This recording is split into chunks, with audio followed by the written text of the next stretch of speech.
Miguel Hernández. Era el tercer hijo de los 7 que tuvieron Miguel Hernández Sánchez y Concepción Gilabert, y el segundo varón. Nació el 30 de octubre de 1910 en Orihuela, municipio de la provincia de Alicante, en España. Su familia se dedicaba a la cría de ganado caprino, lo que motivó que se trasladaran de la casa donde Miguel nació a una más grande y acorde con el negocio familiar, ubicada en las afueras. Su padre aspiraba a ascender socialmente, logrando ser nombrado alcalde de barrio. Su madre, por su parte, era una mujer enfermiza, padecía bronquitis crónica y a menudo debía guardar cama. Miguel fue pastor de cabras desde muy temprana edad y alfabetizado apenas un año en el Centro de Enseñanza Nuestra Señora de Montserrat, y de 1918 a 1923 recibió educación primaria en la Escuela de Amor de Dios. En 1923 pasa a estudiar el bachillerato en el Colegio de Santo Domingo de Orihuela, regenteado por los jesuitas, que le proponen para una beca con la que continuara sus estudios, la que su padre rechazó tajantemente. En 1925 abandonó definitivamente los estudios por orden de su padre para dedicarse en exclusiva al pastoreo. Mientras cuidaba el rebaño, Hernández leía con avidez y escribía sus primeros poemas. Por entonces, el canónigo Luis Almarcha Hernández inició una amistad con Hernández y puso a disposición del joven poeta libros de San Juan de la Cruz, Gabriel Miró, Paul Verlaine, Virgilio y muchos más. Sus visitas a la biblioteca pública eran cada vez más frecuentes y empezó a formar un improvisado grupo literario junto a otros jóvenes de Orihuela en torno a la panadería de su amigo Carlos Fenol. Los principales participantes en aquellas reuniones eran, además de Hernández y del propio Carlos Fenol, su hermano Efrén Fenol, Manuel Molina y José Marín Gutiérrez, futuro abogado y ensayista que posteriormente adoptaría el seudónimo de Ramón Sigé. Desde ese momento, Ramón Sigé se convirtió no solo en su amigo, sino también en su compañero de inquietudes literarias.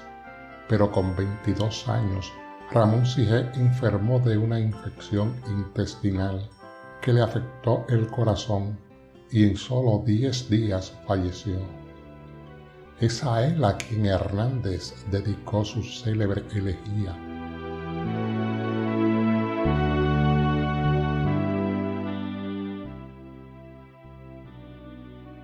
Los libros fueron su principal fuente de educación, convirtiéndose en una persona autodidacta.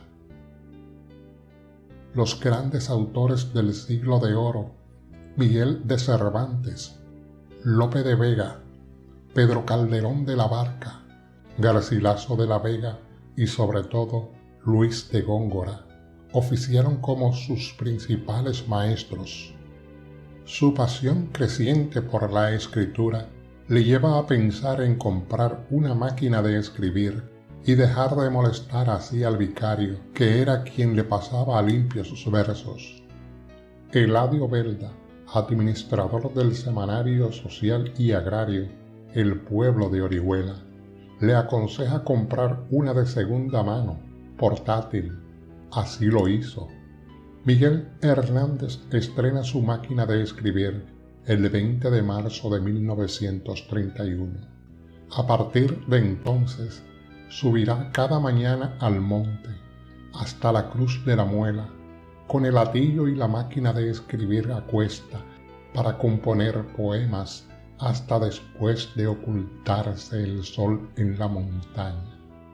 El 25 de marzo de 1931, con tan solo 20 años, obtuvo el primer y único premio literario de su vida, concedido por la Sociedad Artística de Orfeón Ilicitano, con un poema de 138 versos llamado Canto a Valencia, bajo el lema Luz, pájaros, sol.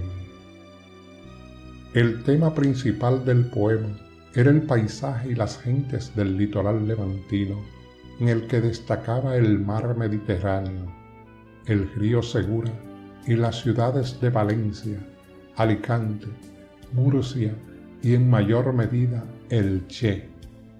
Cuando Hernández recibió la notificación de la consecución del premio, se apresuró a viajar a la ciudad ilicitana creyendo que recibiría un premio económico, pero fue acreedor tan solo de una simple escribanía de plata. Introducido por Francisco Martínez Corbalán, las revistas literarias La Gaceta y Estampa lo ayudaron a buscar empleo, pero el intento fue un total fracaso y se vio obligado a volver a su amada Orihuela el 15 de mayo de 1932. La importancia de este viaje fue que le permitió conocer de primera mano la obra de la generación del 27, así como la teoría necesaria para la composición de su primer libro. En 1933 se publicó Perito en Lunas, su primera obra. Hernández fue invitado a hacer lecturas de su libro en la Universidad de Cartagena y en el Ateneo de Alicante. Tras este prometedor comienzo, marchó de nuevo a Madrid para obtener trabajo, esta vez con mejor fortuna que la anterior, pues logró ser nombrado colaborador en las misiones pedagógicas. Más tarde le acogió como secretario y redactor de la enciclopedia Los Toros su director y principal redactor, José María de Cossio, quien se convirtió en su protector y más ferviente sostenedor de sus obras. Colaboró además con asiduidad con la revista de Occidente y mantuvo una relación con la pintura Maruja Mayo, que le inspiró parte de los sonetos del Rayo que no cesa. Se presentó a Vicente Aleixandre e hizo amistad con él y con Pablo Neruda. Este fue el origen de su breve etapa dentro del surrealismo, con aliento torrencial e inspiración telúrica. Su poesía por entonces se hace más social y manifestó a las claras un compromiso político con los más pobres y desheredados. En diciembre de 1935 murió su fraternal amigo de toda la vida, Ramón Sige, y Hernández le dedicó una extraordinaria elegía que provocó el difícil entusiasmo de Juan Ramón Jiménez en una crónica del diario El Sol. Al estallar la guerra civil, Miguel Hernández estaba en Orihuela. A su amigo José María de Cossio, con el que tenía tanto trato en la editora Espasa Calpe, por la redacción conjunta de la enciclopedia Los Toros, le pide en carta del 25 de agosto que le gestione el poder cobrar la mitad de su sueldo mensual, al ser asesinado el padre de su novia, Josefina Manresa, en Elda, por ser guardia civil. Es enorme desgracia por equivocación y dejar a su mujer y a varios hijos, le afirma en esa carta. Hernández se alistó por entonces en el bando republicano.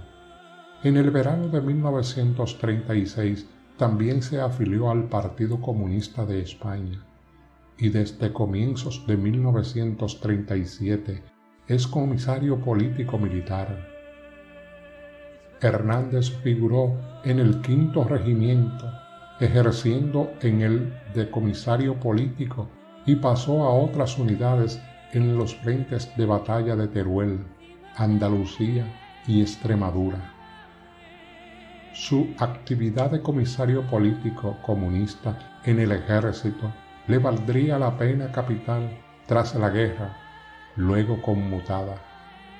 En plena guerra logró escapar brevemente a Orihuela para casarse el 9 de marzo de 1937 con Josefina Manresa. A los pocos días tuvo que marchar al frente de Jaén. En el verano de 1937 asistió al segundo Congreso Internacional de Escritores para la Defensa de la Cultura, celebrado en Madrid y Valencia, donde conoció al peruano César Vallejo. Más tarde viajó a la Unión Soviética en representación del gobierno de la República, de donde regresó en octubre para escribir el drama Pastor de la Muerte y numerosos poemas recogidos más tarde en su obra El hombre acecha. El 19 de diciembre de 1937 nace su primer hijo, Manuel Ramón, que murió a los pocos meses y a quien dedicó el poema Hijo de la Luz y de la Sombra, y otros recogidos en el Cancionero y Romancero de Ausencias. El 4 de enero de 1939 nace su segundo hijo, Manuel Miguel, a quien dedicó las famosas Nanas de la Cebolla. Escribió un nuevo libro, Viento del Pueblo, destinado a la 6ª División. En abril de 1939, recién concluida la guerra, se había terminado de imprimir en Valencia El hombre acecha, aún sin encuadernar. Una comisión depuradora franquista, presidida por el filólogo Joaquín de Estrambasaguas, ordenó la destrucción completa de la edición. Sin embargo, 2 ejemplares que se salvaron permitieron reeditar el libro en 1981. Su gran amigo, José María de Cosio, se ofreció a acoger al poeta en Tudanca, pero éste decidió volver a Orihuela. Pero en Orihuela corría mucho riesgo, por lo que decidió irse a Sevilla, pasando por Córdoba, con la intención de cruzar la frontera de Portugal por Huelva. La policía de Salazar, dictador portugués, lo entregó a la Guardia Civil. Cuando estaba en prisión, su mujer Josefina Manresa le envió una carta en la que mencionaba que solo tenía pan y cebolla para comer. El poeta compuso en respuesta Las Nanas de la Cebolla. Desde la cárcel de Huelva lo trasladaron a Sevilla y posteriormente al penal de la calle Torrijos en Madrid, de donde, gracias a las gestiones que realizó Pablo Neruda ante un cardenal, salió en libertad inesperadamente, sin ser procesado, en septiembre de 1939, aunque asimismo influyeron las gestiones paralelas de José María de Cosio. Estando en la prisión de la calle Torrijos, le escribe una dramática tarjeta postal: «Querido primo José María, tú puedes ayudarme a salir rápidamente y no debes dejar de hacerlo. No llevaba la documentación necesaria y me detuvieron en Portugal y me condujeron aquí». Al reto de la postal sobre la dirección de Cosio, consciente de la extrema gravedad personal de su situación, llega a poner incluso de su mano: «Arriba España, viva Franco». Pero vuelto a Orihuela, fue delatado y detenido, y ya en la prisión de la Plaza del Conde de Toreno, en Madrid, fue juzgado y condenado a muerte en marzo de 1940 por un consejo de guerra presidido por el juez Manuel Martínez Margallo y en el que actuó como secretario el alférez Antonio Luis Baena Tocón. José María de Cossio y otros intelectuales amigos, entre ellos Luis Almarcha Hernández, amigo de la juventud y vicario general de la diócesis de Orihuela, posteriormente obispo de León en 1944, intercedieron por él y se le conmutó la pena de muerte por la de 30 años de cárcel. También entonces influyó mucho la gestión del propio José María de Cossio, que acude al secretario de la Junta Política de Falange Española Tradicionalista, FED, y de las Juntas de Ofensiva Nacional Sindicalista, JONS, Carlos Sentis, y a Rafael Sánchez Mazas, vicesecretario de la misma, pero que tenía relación con el general José Enrique Varela, ministro del Ejército, que en carta le contestó a Sánchez Mazas a mediados de 1940. Tengo el gusto de participarle que la pena capital que pesaba sobre don Miguel Hernández Gilabert, por quien se interesa, ha sido conmutada por la inmediata inferior, esperando que este acto de generosidad del caudillo obligará al agraciado a seguir una conducta que sea de rectificación del pasado. Pasó luego a la prisión de Palencia, donde decía que no podía llorar, porque las lágrimas se congelaban por el frío, en septiembre de 1940, y en noviembre al penal de Ocaña, en Toledo. En 1941 fue trasladado al reformatorio de adultos de Alicante, donde compartió celda con Buero Vallejo. Allí enfermó. Padeció primero bronquitis y luego tifus, que se le complicó con tuberculosis. La intervención del pintor Miguel Abad Miró, amigo desde antes de la prisión, fue decisiva para recibir una atención médica especializada del director del dispensario antituberculoso de Alicante, Antonio Barbero Carnicero, quien pudo mejorar la situación del poeta con 2 intervenciones, pero desgraciadamente el permiso de traslado al Hospital Antituberculoso Porta Coeli de la provincia de Valencia llegó demasiado tarde.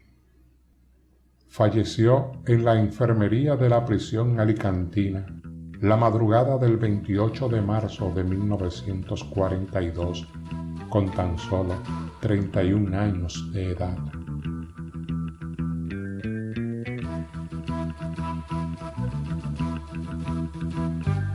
Miguel Hernández, el mensajero universal y pastor de Orihuela, llegó con 3 heridas, la de la vida, la del amor y la de la muerte.